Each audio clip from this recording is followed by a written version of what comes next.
এই বাবা, কোথায় যাচ্ছিস একা একা? পরীক্ষা যে চলে আসছে, তোর একা বেরোনো ঠিক না। তুই বাড়ি যা। কোথায় যাবি? বাড়ি যা বলছি, নাকি তোর মাকে বলে দেব? ঠিক আছে, আমার কথাটা শোন। আমি তোর শিক্ষক, বাড়ি যেতে বলেছি। বাড়ি গিয়ে পড়াশোনা কর, না হলে পিঠের বাকলা ছুলে নেব। স্যার, আমি তো পড়েছি, পরীক্ষার তো দেরি আছে। আমি তো এখন পড়বো না, আমি কালকে বই পড়বো। আমি একটু স্নান করে আসি।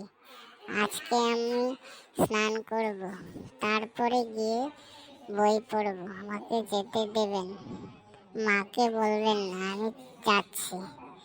আমি সব পড়া আমার শেখা হয়ে যাবে।